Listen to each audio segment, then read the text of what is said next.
Hello बच्चों, नमस्कार। मैं सुधीर कुमार आपको हिंदी पढ़ा रहा हूँ। तो उसमें आज का टॉपिक विराम चिन्ह है। तो इसके पिछले क्लास में मैंने आपको शब्द रचना पढ़ाया था।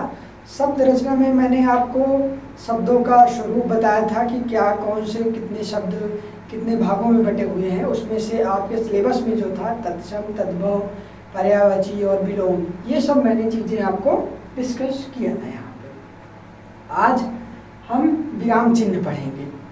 तो आइए सबसे पहले जानते हैं विराम के बारे में।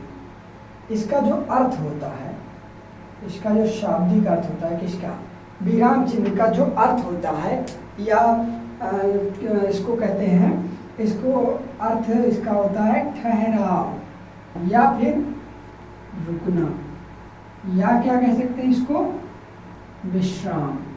तो ये जो विराम शब्द है उसका जो अर्थ होता है, किसका, विराम शब्द का अर्थ जो होता है वो क्या होता है, ठहराव, रुकना या फिर विश्राम। ये किसका अर्थ हुआ, विराम का। अब कहाँ पर रुकना, कहाँ पर विश्राम करना या कहाँ पे ठहराव करना, ये चीज़ें हमें अब जाननी है। तो जैसे किसी भी भाषा को बोलते समय, जैसे हम कुछ भी पढ़ते हैं या गद्य पढ़ते हैं या पद्य पढ़ते हैं, गद्य पढ़ते हैं या फिर पद्य पढ़ते हैं, तो जो भी चीज़ें हम पढ़ते हैं गद्य पद्य में कुछ भी पढ़ते हैं, तो वहाँ पर आप देखते होंगे कि कहीं फुल स्टॉप है, कहीं कामा है, कहीं प्रश्नवाचक वाक्य है, तो कुछ ना कुछ आपको मिल जाता है। तो वही क्या है, वही विराम है, वो विराम चिन्ह है। लेकिन अब मैं बता रहा हूँ जैसे कि किसी भी भाषा को बोलते समय बीच बीच में या अंत में हम कुछ क्षणों के लिए जो ठहराव लेते हैं या रुकते हैं, वही जो रुकना होता है वो क्या कहलाता है, वो विराम कहलाता है। आइए फिर से लिख लेते हैं, क्या लिखेंगे। तो कहने का आशय क्या हुआ, किसी भाषा को बोलते समय बीच बीच में या अंत में हम कुछ क्षणों के लिए ठहरते हैं, यही ठहराव क्या कहलाता है, जो है विराम कहलाता है। तो अब और विराम जो है, तब यही विराम, इसी विराम के लिए जो चिन्ह प्रयुक्त होते हैं उसी चिन्ह को क्या कहा जाता है, विराम चिन्ह कहा जाता है। तो अब कहने का तात्पर्य, इसकी परिभाषा यानी विराम चिन्ह की जो परिभाषा हुई वो क्या हुई कि वाक्य के बीच बीच में या अंत तथा अंत में विराम को प्रकट करने के लिए निर्धारित चिन्हों को क्या कहा जाता है, विराम चिन्ह कहा जाता है। आइए अब इसकी डिफिनीशन लिख लेते हैं, किसकी, विराम चिन्ह की। ये तो हमने जान लिया कि विराम के लिए प्रयुक्त होने वाले चिन्हों को क्या कहा जाता है, विराम चिन्ह कहा जाए। यानी वाक्य के बीच बीच में, वाक्य के बीच में भी चिन्ह आ सकता है और अंत में भी आ सकता है। अंत में विराम को प्रकट करने के लिए निर्धारित चिन्हों को, विराम को। अब ये हमने जान लिया कि जो ठहराव होता है या जो विराम होता है, वही उसके लिए प्रयुक्त होने वाले चिन्हों को क्या कहा जाता है, विराम चिन्ह कहा जाता है। जैसे एग्जाम्पल में आइए हम लोग जानते हैं, इसका उदाहरण जान लेते हैं। जैसे मैंने लिखा कि लिखो मत पढ़ो, अभी मैंने इसमें कोई भी विराम चिन्ह नहीं लगाया। ये आपका एक वाक्य मैंने लिखा कि लिखो मत पढ़ो। अब मैं जब यहाँ पर एक चिन्ह लगा दे रहा हूँ, पहले लिख रहा हूँ लिखो, ये मैंने एक विराम चिन्ह लगा दिया, लिखो मत पढ़ो, ठीक है, ये एक विराम चिन्ह मैंने लगाया। दूसरा विराम चिन्ह मैं लगाने चल रहा हूँ यहाँ, लिखो मत। अब ये विराम चिन्ह मैं यहाँ लगा दे रहा हूँ, यहाँ क्या लिख दे रहा हूँ, पढ़ो। पूर्ण विराम सब में लगेगा, तो पूर्ण विराम मैं सब में लगा दे रहा हूँ। अब ये मैंने, ये एक वाक्य आपका मैंने लिखा, लिखो मत पढ़ो। इसमें मैंने अभी कोई जो है विराम चिन्ह या कोई भी कुछ लगाया नहीं, लेकिन ये दोनों इसी का मैंने जो है लगाया, इसमें विराम चिन्ह मैंने एक एक जगह पे लगा दिया। तो अब देखिए इसमें इसका क्या महत्व हो जा रहा है। जैसे इसमें क्या कह रहा है, लिखो, फिर रुकना हो रहा है, फिर क्या कह रहा है, मत पढ़ो। यानी इसमें क्या कह रहा है, इस वाले वाक्य में कह रहा है कि लिखना है, पढ़ना नहीं है।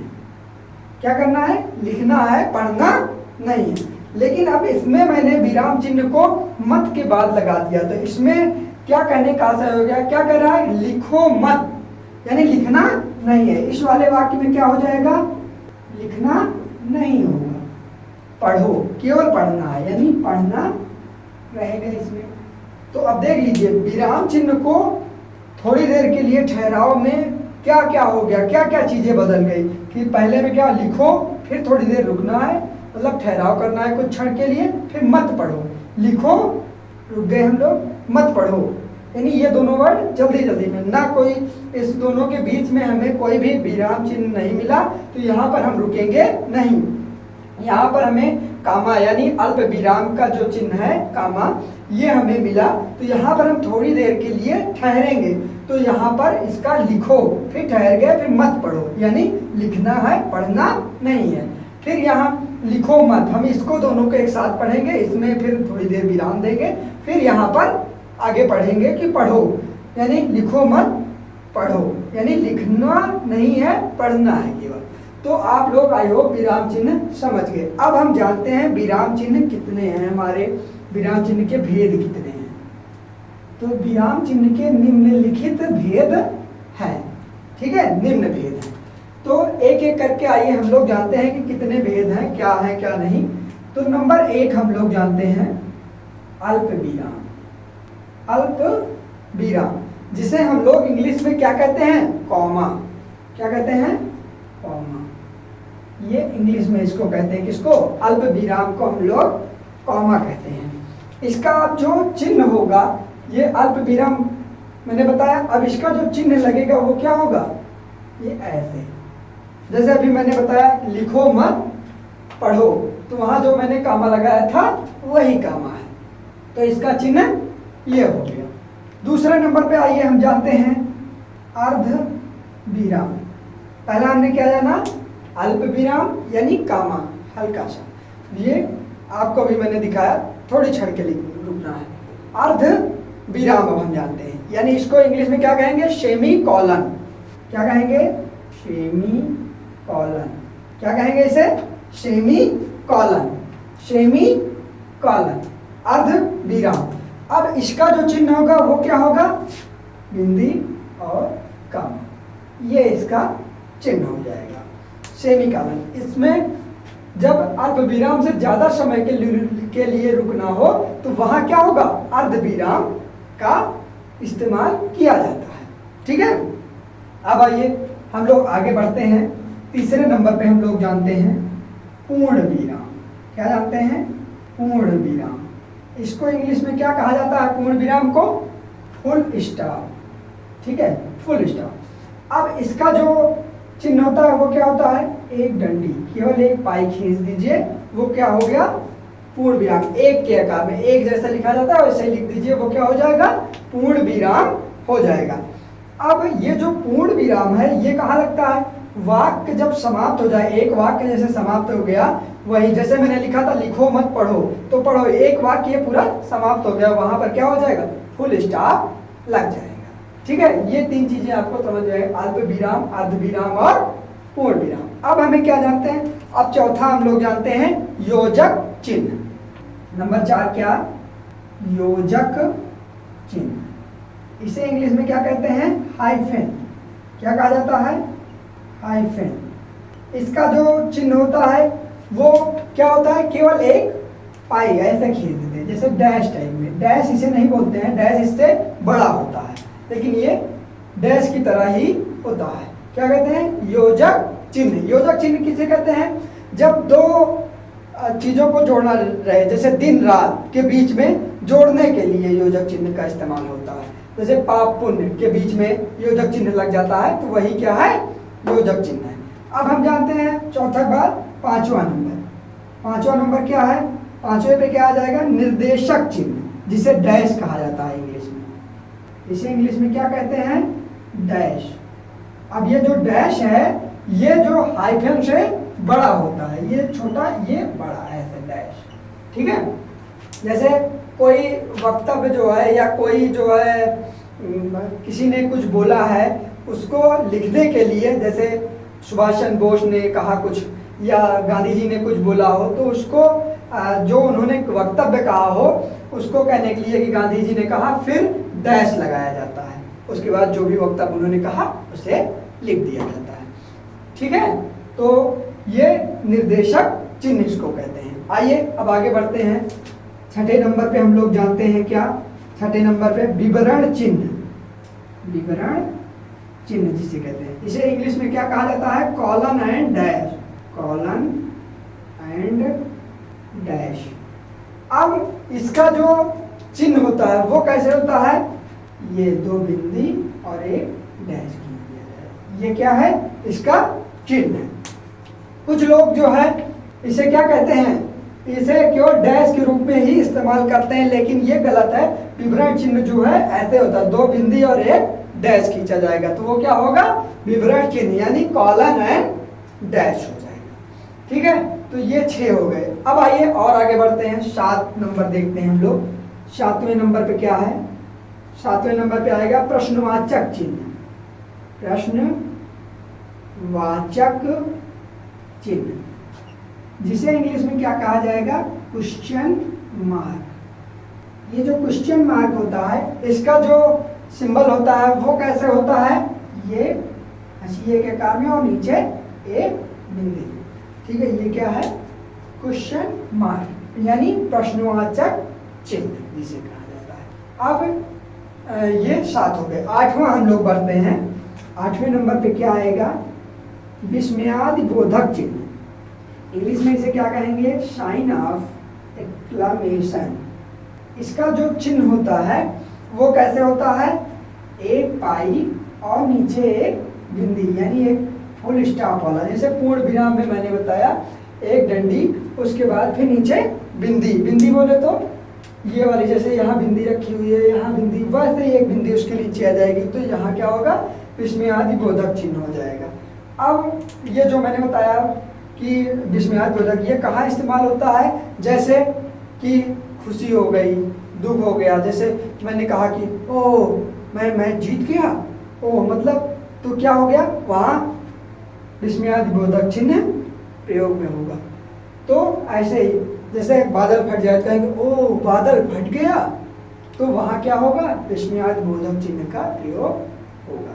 तो ये हमने क्या जाना, 8 अभी जाने, अभी और आगे हैं, तो मैं उसे आगे बताता हूँ। पहले ये याद डालिए, अल्पविराम यानी कामा, उसका जो चिन्ह होता है ये ऐसे होता है।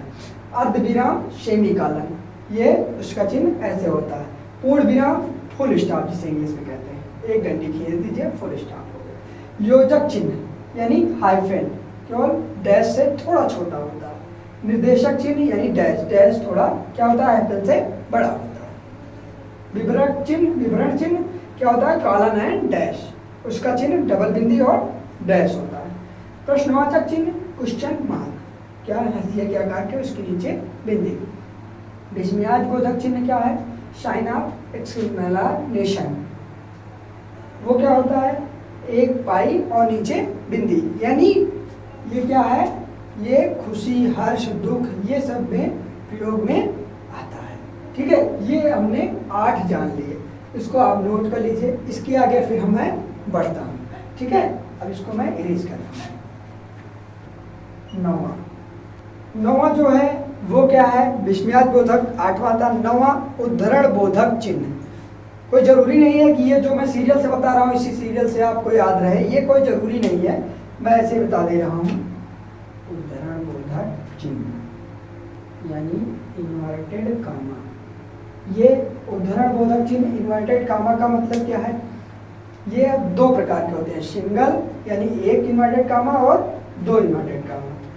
इसका चिन्ह कैसे होगा, यहाँ मैं बता दे रहा हूँ, ये ऐसे और ऐसे, ये सिंगल इन्वर्टेड कामा है। इसमें जो है इसके बीच में कुछ ना कुछ शब्द लिखे जाएंगे। और यहाँ डबल इन्वर्टेड कामा मैं बता दे रहा हूँ आपको, ये क्या है, डबल इन्वर्टेड कामा है। जैसे कोई शब्द जब का तो लिखना हो तो उसे इन्वर्टेड कामा के अंदर लिखते हैं, तो सिंगल या डबल में लिखते हैं। वो आप देखा जाएगा कि कौन से किस पे लिखा जाएगा, वो जरूरी नहीं है, वो आप जितना इम्पोर्टेंट देना चाहें उसको उस हिसाब से लिख सकते हैं। ठीक है, तो ये क्या हुआ, उद्धरण बोधक चिन्ह। अब ये 9 हो गए। 10वां हम लोग आगे बढ़ते हैं। 10वां क्या है? कोष्टक चिन्ह, यानी ब्रैकेट्स। इसको इंग्लिश में क्या कहते हैं? ब्रैकेट्स। ठीक है, ब्रैकेट्स। अब ये जो ब्रैकेट्स होते हैं वो 3 प्रकार के होते हैं। ब्रैकेट्स कौन कौन से? एक तो ये इनके चिन्ह जो होते हैं, ये एक जो हुआ ये बड़ा ब्रैकेट, इसे क्या कहा जाता है? बड़ा ब्रैकेट। फिर ये मंझला ब्रैकेट, ये फिर छोटा ब्रैकेट। ठीक है, यानी इसके अंदर कोष्ठक यानी ब्रैकेट्स। ब्रैकेट्स बोले तो 3 प्रकार का हो गया ब्रैकेट्स, यानी कोष्ठक चिन्ह 3 होते हैं। ये बड़ा ब्रैकेट, ये मंझला ब्रैकेट और ये छोटा ब्रैकेट। जिसकी जहाँ आवश्यकता रहेगी उस हिसाब से हम इस्तेमाल कर लेते हैं। जैसे कोई शब्द लिखा रहा है, जैसे मुझे बताना होगा कि वचन कितने प्रकार के होते हैं, तो वचन 2 प्रकार के होते हैं। तो वहाँ जो संख्याएं यानी 1 और 2 जब मैं लिखूंगा तो वहाँ पर इन्हीं ब्रैकेटों का इस्तेमाल मैं करूँगा। कि पहला नंबर, वचन 2 प्रकार के होते हैं, तो पहला नंबर क्या? एक वचन, दूसरे नंबर बहुवचन। तो 1 और 2 में जब मैं ऐसे इस्तेमाल करूँगा तो ये क्या है? ब्रैकेट का इस्तेमाल कर रहा हूँ। ठीक है, तो ये आप जानते रहिए कि कहाँ इस्तेमाल होगा। फिर अब 10 हो गया। 11 नंबर पे मैं आता हूँ, वहाँ क्या होगा? लोप चिन्ह। 11 नंबर पे क्या है? लोप चिन्ह। लोप चिन्ह या इसे क्या कहा जाता है? अपूर्णता सूचक चिन्ह। इसे इंग्लिश में क्या कहा जाता है? इनकम्प्लीटेशन मार्क। इनकम्प्लीट यानी जिसे कहा जाता है, इनकम्प्लीट मतलब अपूर्ण। ठीक है, इनकम्प्लीटेशन मार्क। अब ये जो इनकम्प्लीटेशन मार्क होता है वो कैसे होता है? ये भी 2 प्रकार से हो सकता है। एक तो हम उसमें क्रॉस क्रॉस क्रॉस बना दें, या फिर जो है डैश डैश डैश ऐसे बिंदी रख दें, बिंदी वाला रख दें। तो ये दोनों ही क्या होते हैं? लोप चिन्ह या अपूर्णता सूचक चिन्ह इनको कहा जाता है। अपूर्णता सूचक मतलब क्या है? कि जैसे हम लोग कोई पंक्ति लिख रहे हैं, बीच में एक पंक्ति छूट गई तो वहाँ क्या करेंगे? यही लोप चिन्ह का सूचक बना देंगे कि मतलब यहाँ ये छूट गया है। ठीक है, आइए आगे बढ़ते हैं। 12वां नंबर। 12वें नंबर पे हम लोग संक्षेप चिन्ह। संक्षेप चिन्ह, इसको इंग्लिश में क्या कहा जाता है? Abbreviation mark. ये क्या कैसे होता है? इसका जो चिन्ह होता है वो शून्य के आकार का होता है। शून्य, आजकल जो है शून्य भी बहुत बड़ा हो गया है, तो इसको कभी कभी पॉइंट के रूप में भी लिख दिया जाता है। ये पॉइंट के रूप में ही, या फिर इसको पॉइंट के रूप में ही लिख दिया जाता है। जैसे ये संक्षेप चिन्ह क्या है? जैसे हमने डॉक्टर लिखा, तो डॉक्टर पूरा ना लिख करके डा लिख करके हम लोग क्या करते हैं? यही शून्य का इस्तेमाल कर देते हैं, तो वो क्या हो जाता है? संक्षेप चिन्ह आ जाता है। जैसे विश्वविद्यालय लिखना हुआ तो हम बी लिख करके गोली गोली लगा देते हैं या बिंदी रख देते हैं, तो वहाँ क्या हो जाता है? यही संक्षेप चिन्ह ही प्रयोग में ला देते हैं। ठीक है, अब आइए आगे बढ़ते हैं। 12 हो गया संक्षेप चिन्ह। 13वें पे मैं बता रहा हूँ आपको समता सूचक चिन्ह, यानी इज इक्वल टू, यानी बराबर का चिन्ह। ये क्या है? समता सूचक चिन्ह, यानी किसी से समानता बताने के लिए ये चिन्ह का प्रयोग किया जाता है। तो क्या हुआ? ये समता सूचक चिन्ह। अब आइए 14 नंबर पे हम लोग जानते हैं। 14 पे क्या है?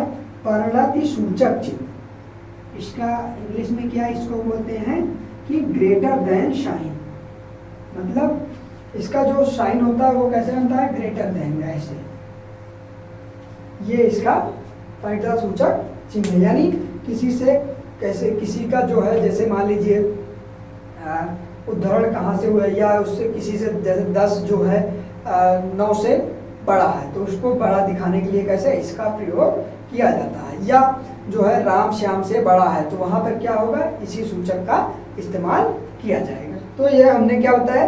14 विराम चिन्ह मैंने आपको बता दिए। अब आगे अभी और आपके हैं, आगे मैं इसको इरेज करके फिर बता रहा हूँ।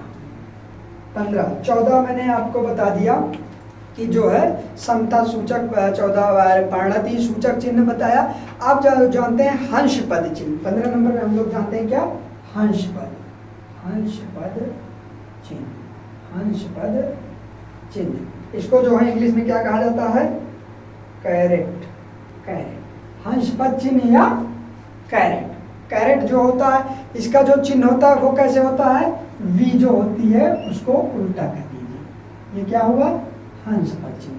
जैसे हंस पद चिन्ह कहाँ पे प्रयोग होगा, जैसे कुछ चीज़ कोई वाक्य हम लिख रहे हैं वहाँ पर कुछ छूट जाए, ठीक है, तो वहाँ क्या होगा, इसको जो है इसको ऐसे करके फिर लिख दिया जाएगा वहाँ। और जो मैंने हंस पद बताया था, अरे लोप पद है, ये तो हंस पद में बता रहा हूँ, लोप चिन्ह जो बताया था वहाँ मतलब वो गायब हो जाए, वहाँ लिखे ना, वहीं केवल वो क्रॉस क्रॉस बना दे तो वो क्या होगा, लोप। लेकिन ये हंस पद क्या होगा, जैसे कुछ चीज़ छूट गई, जैसे मैंने लिखा था अभी एग्जाम्पल आपको बताया कि लिखो मत पढ़ो, तो मत अगर छूट जाए तो वहाँ क्या होगा, यही हंस पद का चिन्ह बना करके वहाँ ऊपर उसके लिख देंगे मत, ठीक है। तो क्या हो जाएगा, हंस पद का चिन्ह हो जाएगा। अब क्या है, आइए आगे बढ़ते हैं। 16 नंबर पे हम लोग देखते हैं। 16 नंबर पे क्या है, रेखांकन चिन्ह। रेखांकन चिन्ह को इंग्लिश में क्या कहा जाता है, अंडर लाइन, यानी नीचे लाइन खींच दी जाए। अब ये रेखांकन चिन्ह का अर्थ क्या हुआ, रेखांकन चिन्ह का अर्थ क्या हुआ कि जो है अंडरलाइन कीजिए, मतलब कोई भी चीज पे हम ज्यादा जोर, जैसे राजा दशरथ के 4 पुत्र हैं या थे, तो राजा दशरथ के 4 पुत्र थे, तो 4 पुत्र पे अगर हम अंडरलाइन कर दें तो यानी क्या है कि हम उस पर जोर दे रहे हैं, उस पे, यानी रेखांकन चिन्ह का अर्थ यही हुआ कि जब किसी वाक्य पे या किसी शब्द पे हमें ज़्यादा जोर देना हो तो वहाँ हम उसके नीचे अंडरलाइन कर देते हैं, तो इसका मतलब ये हुआ कि वो हमें उसको ज़्यादा गहनता से देखनी है चीज़ें, ठीक है। तो वहाँ क्या होगा, रेखांकन चिन्ह का इस्तेमाल करेंगे। 70 नंबर पे हम लोग डालते हैं क्या, निर्देशक चिन्ह, यानी इंग्लिश में इसे क्या कहेंगे, रेफरेंस साइन। रेफरेंस साइन, अब इसका जो चिन्ह होता है वो कैसे होता है, ये तीर के समान होता है। क्या होता है, ये निर्देशक चिन्ह या रेफरेंस साइन, यानी रेफरेंस साइन का अर्थ क्या हुआ कि कहीं पे हम कुछ चीज इशारा करें कि ये चीज है, जैसे यह आम का पेड़ है, तो पेड़ है आम का, रेफरेंस बना दें आम का। सीता है, क्या रेफरेंस दें, सुंदर लड़की, जैसे हमने एग्जांपल लिया सीता है लिख दें, और रेफरेंस दे दें क्या, सुंदर लड़की, तो ये क्या हुआ, रेफरेंस चिन्ह का इस्तेमाल हो गया है। तो ये आप जानते रहिए, ठीक है। अब क्या है, आगे बढ़ते हैं हम लोग। 17 हमने जान लिया, 17 विराम चिन्हों को हमने जाना। अब 18वां जान लेते हैं, पुनरुक्ति चिन्ह। पुनरुक्ति चिन्ह, इसको इंग्लिश में क्या कहा जाता है, डिक्टो, ठीक है, डिक्टो, यानी ये ऐसे ऐसे रहेगा, ऐसे ऐसे हम लोग कर देते हैं ना, डबल इन्वर्टेड कामा लगा देते हैं उसके नीचे, तो समझ लीजिए डिक्टो हो गया, यानी पुनरुक्ति चिन्ह। यानी जैसे हम कोई पंक्ति लिखें, जैसे राजा दशरथ के पुत्र राम थे, तो राम थे वहाँ लिख रहे हैं हम क्या, राजा दशरथ के राम पुत्र थे, तो अब फिर लिखें राजा दशरथ के, लिखना हो जैसे हम लिख रहे हैं कि राम राजा दशरथ के पुत्र थे। अब जब लिखना है कि लक्ष्मण राजा दशरथ के पुत्र थे, तो यहाँ क्या होगा, पुनरुक्ति चिन्ह लिख देंगे, क्योंकि ये ऐसे ऐसे लगा देंगे, क्योंकि यही चीजें हमें फिर लिखनी है, तो वही क्या हुआ, हमने यहाँ पर पुनरुक्ति चिन्ह का इस्तेमाल कर लिया, तो यही क्या है, पुनरुक्ति चिन्ह है, ठीक है, ये जानते रहिए आप। अब आइए 18 चिन्ह हम लोगों ने जान लिया, आगे बढ़ते हैं। 19वां चिन्ह जानते हैं। 19वां क्या है, टिप्पणी सूचक चिन्ह। इसको हिंदी में क्या कहें, अरे सॉरी इंग्लिश में क्या कहेंगे, नोट साइन। इसका साइन जो बनेगा क्या, वो स्टार के रूप में रहेगा। क्या है, स्टार के रूप में, यानी जैसे कोई चीज़ हम लिख रहे हैं कि रामायण जो है बहुत ही अच्छा ग्रंथ है, हमने लिखा, अगर मान लीजिए, तो रामायण पे अगर हम स्टार बना दें तो इसका मतलब ये है कि रामायण के बारे में हम कुछ नोट नीचे देना चाहते हैं, ठीक है, तो वहीं क्या होगा, टिप्पणी सूचक चिन्ह होगा वहाँ पे। अब 20वां सबसे लास्ट, अब ये है क्या, समाप्ति सूचक चिन्ह। क्या, समाप्ति सूचक चिन्ह। इंग्लिश में इसे क्या कहेंगे? दी इंड। दी इंड का जो ये साइन होता है वो कैसे होता है? वो या तो डैश डैश डैश ऐसे कर देंगे, या फिर जो है एक डैश फिर जीरो फिर डैश, ऐसे करके इसको, ये दोनों इस्तेमाल होता है। और ये कहाँ होता है? जब सारी चीज़ें, जैसे चैप्टर खत्म हो गया तब इसको इस्तेमाल कर सकते हैं, या बुक खत्म हो गई तब इसका इस्तेमाल कर सकते हैं, तो वहाँ पर समाप्ति सूचक चिन्ह का प्रयोग होगा। तो आई होप आपको विराम चिन्ह समझ में आ गया होगा। अब मैंने आपको जो है विराम के बारे में बताया कि विराम का अर्थ जो होता है रुकना या ठहरना या विश्राम होता है। तो किसी भी भाषा को बोलते समय बीच बीच में या अंत में हम जब कुछ क्षणों के लिए रुकते हैं तो यही रुकना ही क्या कहलाता है? विराम कहलाता है। इसी विराम के लिए जब हम जो चिन्ह का प्रयोग करते हैं उन चिन्हों को क्या कहा जाता है? विराम चिन्ह कहा जाता है। और जो है विराम चिन्ह के भेद मैंने बताया कि विराम चिन्ह के निम्नलिखित भेद हैं, जिसमें से मैंने आपको 20 विराम चिन्हों को बताया। कौन कौन से? अल्प विराम, अर्ध विराम, पूर्ण विराम, योजक चिन्ह और निर्देशक चिन्ह, विवरण चिन्ह, प्रश्नवाचक चिन्ह, विस्मयादिबोधक चिन्ह, उद्धरण बोधक चिन्ह, कोष्टक चिन्ह, लोभ चिन्ह या अपूर्णता सूचक चिन्ह। उसके बाद फिर मैंने बताया आपको संक्षेप चिन्ह, समता सूचक चिन्ह, परिणति सूचक चिन्ह, हंस पद, रेखांकन चिन्ह, निर्देश चिन्ह, पुनरुक्त चिन्ह और टिप्पणी सूचक चिन्ह, और जो है लास्ट में समाप्ति सूचक चिन्ह। इतने चिन्हों को मैंने बताया और उनको इंग्लिश में क्या कहते हैं। उसके बाद फिर उनका जो साइन होता है मैंने वो आपको बता दिया। तो आई होप आपको समझ में आ गया होगा। आप अच्छे से पढ़िए, जो भी प्रॉब्लम हो फिर मुझे कमेंट के बॉक्स में आप कमेंट करके पूछिए अगर कोई प्रॉब्लम होती है। बाकी आपको आई होप समझ में अच्छे से आ गया होगा। कोई प्रॉब्लम होती है तो आप मुझसे ज़रूर पूछिएगा। बस आज के लिए इतना ही, बाकी नेक्स्ट क्लास में हम लोग मिलेंगे। आज के लिए इतना, धन्यवाद।